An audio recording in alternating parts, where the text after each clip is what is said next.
অন্তরের ভিতরে কোরআনের মুহাব্বত পয়দা হয়ে গেছে, কোরআন ও হাদিসের মুহাব্বত পয়দা হয়ে গেছে, আলেম ওলামাদের প্রতি মুহাব্বত পয়দা হয়ে গেছে, একজন মুসলমানের প্রতি মুহাব্বত পয়দা হয়ে গেছে, এলাকার মানুষের প্রতি মুহাব্বত পয়দা হয়ে গেছে, হাক্কে জাহার হাক্কে শফির প্রতি মুহাব্বত পয়দা হয়ে গেছে, নিজের পরিবারের ভিতরে মানুষদেরকে যেইভাবে ভালোবাসি ওইভাবে মানুষের প্রতি যেই দিন দেখবেন আমার একই রকম ভালোবাসা চলে আসে, ওই দিন বুঝবেন নিজের নফসের পরিবর্তন কিছু না কিছু হয়েছে। আবার যেই দিন বুঝবেন আপনার সম্পূর্ণ অঙ্গ প্রত্যঙ্গগুলা গুনার কাজ থেকে বিরত থাকে, ওই দিন বুঝবেন অঙ্গ প্রত্যঙ্গগুলোকে সংশোধন করাটা সম্ভব হয়েছে।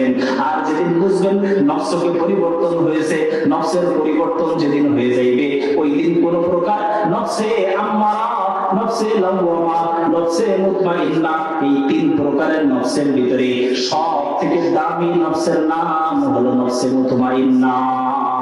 ওই নফসের মালিক যেদিন আল্লাহ আপনাকে বানায়া দিবে, ওই দিন আপনার ভিতরে এত পরিমাণ পরিবর্তন চলে আসবে, যে পরিবর্তনের কারণে আপনি শুধু আখিরাতের দিকে নেকির রাস্তার দিকে ঘুরতে থাকবেন, শুধুমাত্র সামনের দিকে নেকির জন্য পেরেশানি থাকবে, গুনার জন্য কোনো প্রকার পেরেশানি আপনার ভিতরে থাকবে না।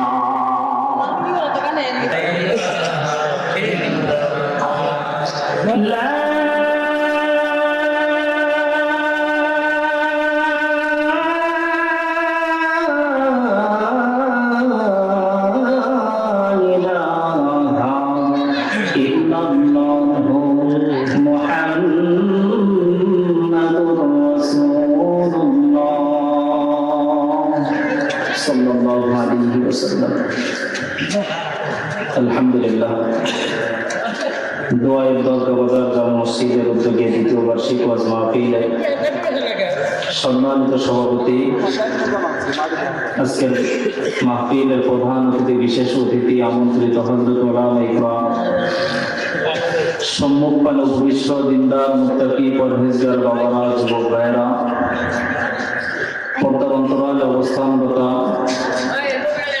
মাতৃতুল্য মা ও বোনেরা, মহান রব্বুল আলামিনের দরবারে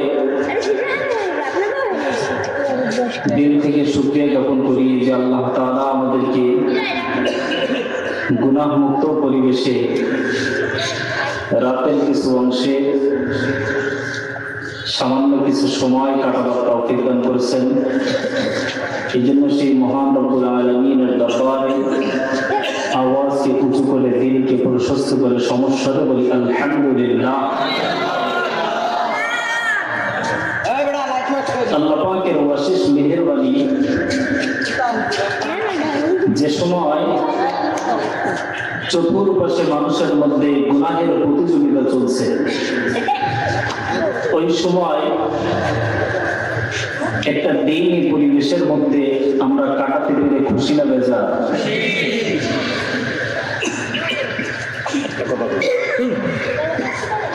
আল্লাহ পাক রব্বুল আলামিন আমাকে আপনাকে ভিন্ন কোন পরিবেশের মধ্যে অন্য অন্য মানুষদের মতো রাস্তাঘাটে, দোকানপাটে, বিভিন্ন ফেতনার মধ্যে, বিভিন্ন শগলের মধ্যে, পেরেশানির মধ্যে, ব্যস্ততার মধ্যে চাইলে রাখতে পারতেন কি পারতেন না? আল্লাহ তাআলা কেন আনছেন? আল্লাহ তাআলা আমাদেরকে ভালোবাসছেন বিদায় এই জায়গায় আল্লাহ তাআলা আমাদেরকে আসার সুযোগ করে দিয়েছেন। ব্যক্তি ইচ্ছার মাধ্যমে কোন একজন মানুষ এখানে আসতে পারে। রাসূলুল্লাহ সাল্লাল্লাহু আলাইহি ওয়াসাল্লাম বলেন, মান ইউরিদিল্লাহু বিহি খায়রান ইউফাক্কিহু ফিদ্দীন। আল্লাহ রাসূল সাল্লাল্লাহু আলাইহি ওয়াসাল্লাম বলেন, মান ইউরিদিল্লাহু বিহি খায়রান ইউফাক্কিহু ফিদ্দীন। আল্লাহ তাআলা যার কল্যাণ চান, আল্লাহ যার ভালাই চান, আল্লাহ তাআলা তাকে দ্বীনের বুঝ দান করেন। বলেন সুবহানাল্লাহ। ব্যক্তি ইচ্ছার মাধ্যমে কোন একজন মানুষ কোনো একটা জায়গার মধ্যেও চলতে পারে না।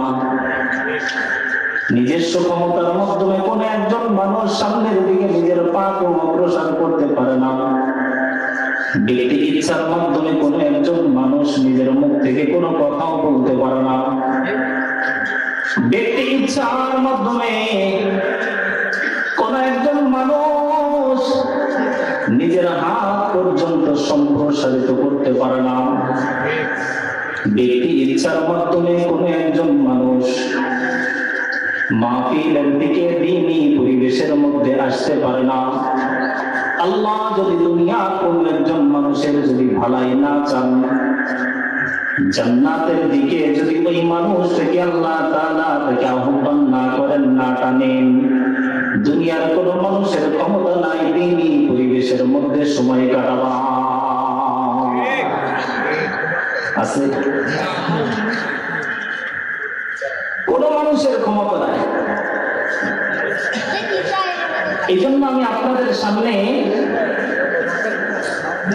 সূরা মায়েদার 105 নম্বর আয়াতে কারিমা তেলাওয়াত করেছি। ওই বাগেরহাট থেকে এসে আপনাদেরকে কয়েকটা কথা স্মরণ করাই দেওয়ার জন্য আসছি মাত্র। আল্লাহ যেন আমাকে এবং আপনাদেরকে এমন কিছু কথা আমার জবান থেকে বের করে দেন, যে কথা আমার ও আপনার প্রত্যেকে নাজাতের জন্য জড়িয়ে হবে, নাজাতের ফয়সালা হয়ে যায়। সূরাতুল মায়েদা 105 নম্বর আয়াতে কারিমায় রব্বুল আলামিন দুনিয়ার মানুষদেরকে জানিয়ে দিয়েছেন, ইয়া আইয়ুহাল্লাযীনা আমানু আলাইকুম আনফুসাকুম লা ইয়াদুররুকুম মান দাল্লা ইযা ইহতাদাইতুম ইলাল্লাহি মারজিউকুম জামিআন ফায়ুনাব্বিউকুম বিমা কুনতুম তা'মালুন। রব্বুল আলামিন বলেন, হে ঈমানদারগণ, আলাইকুম আনফুসাকুম, তোমাদের দায়িত্ব তোমাদের নিজেদের উপরে। যে কয়েকটা বিষয়কে আমি স্মরণ করাবো, তার ভিতরে 1 নম্বর হলো আয়াতের মধ্যে আল্লাহ জানিয়ে দিয়েছেন, আলাইকুম আনফুসাকুম, তোমাদের দায়িত্ব তোমাদের নিজেদের উপরে। আমার দায়িত্ব আমার, সম্পূর্ণ আমার নিজের উপরে। রব্বুল আলামিন দুনিয়ার মানুষকে জানিয়ে দিয়েছেন, রে দুনিয়ার মানুষ, তুমি তোমার নিজেকে আগে সংশোধন করো, নিজেকে তুমি আগে সংশোধন করো, আত্মশুদ্ধি বর্জন করো, নিজের পরিবর্তন করো।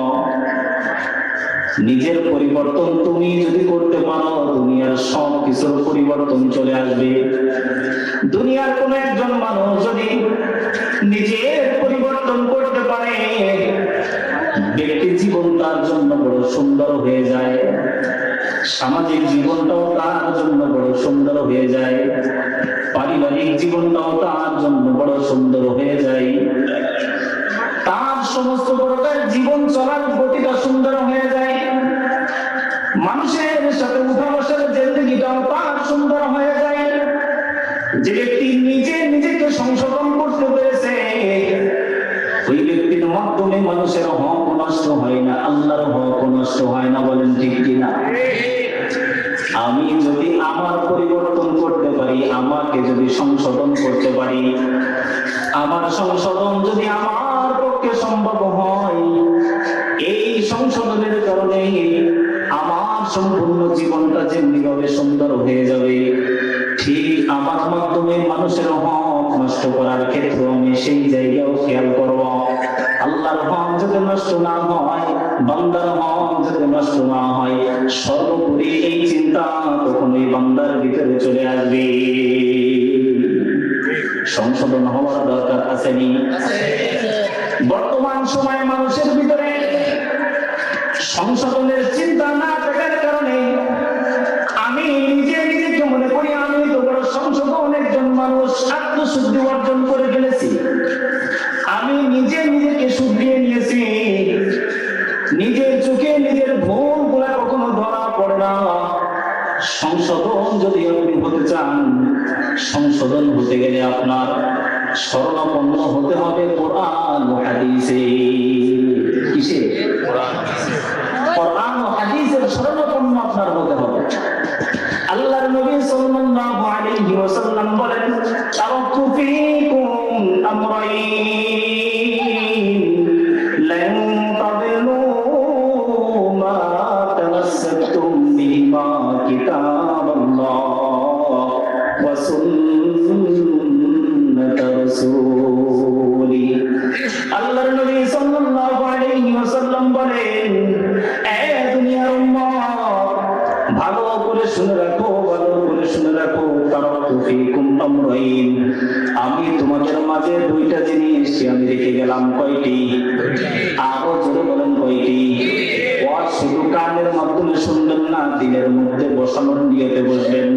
যারা পরিমাণ জিনিস হলো বাড়ি পর্যন্ত বয়ে নিয়ে যাবেন, পরিবারের মানুষের ভিতরে ছড়ায়া দিবেন। সারা জিন্দেগি বরবাদ শোনার কোনো প্রয়োজন নাই। জীবনের মধ্যে যতটুকু ওয়াজ শুনলে নিজেকে নিজে সংশোধন করা যায়, নিজের আত্মশুদ্ধি অর্জন করা যায়, ততটুকু ওয়াজ নিজে নিজের জন্য গ্রহণ করবেন। এতটুকুই আপনার জীবনটাকে বড় সুন্দর করে দিবে।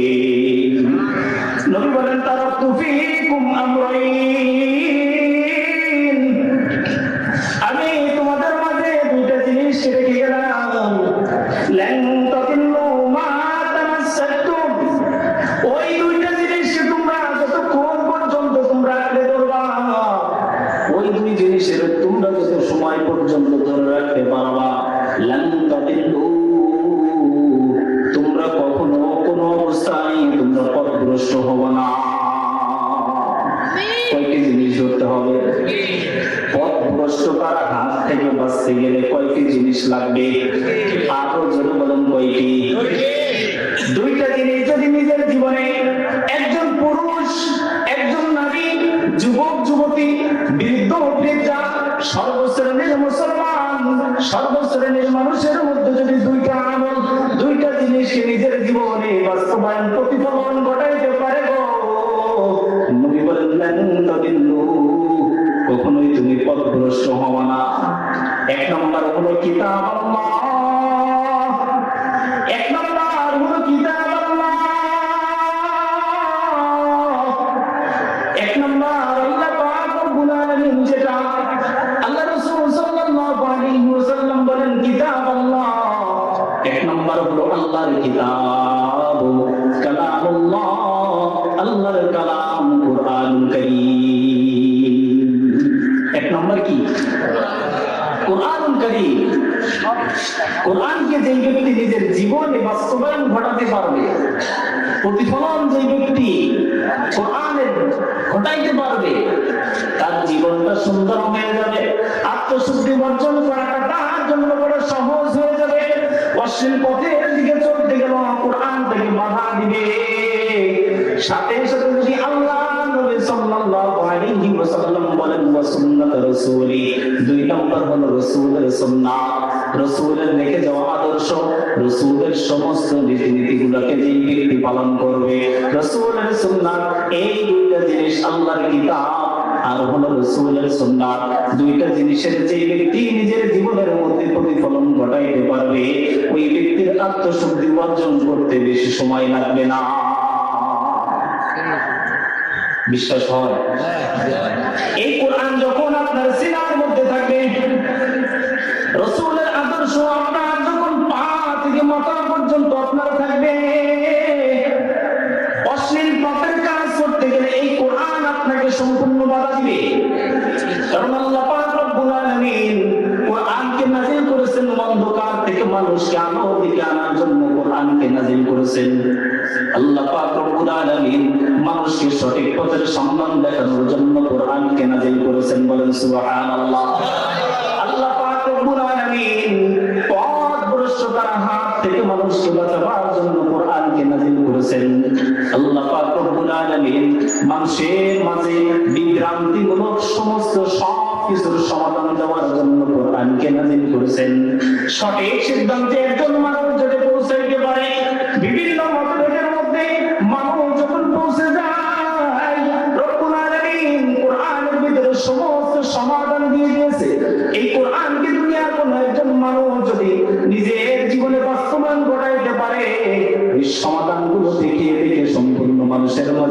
বিভ্রান্তিমূলক কাজের মধ্যে এই কোরআন আপনার সমাধান দিয়ে দিবে। শুধু তাই নয়, আল্লাহ তাআলা কোরআনকে নাযিল করেছেন গুনাহের রাস্তা, পাপের রাস্তা কোনটি, এই গুনাহের রাস্তা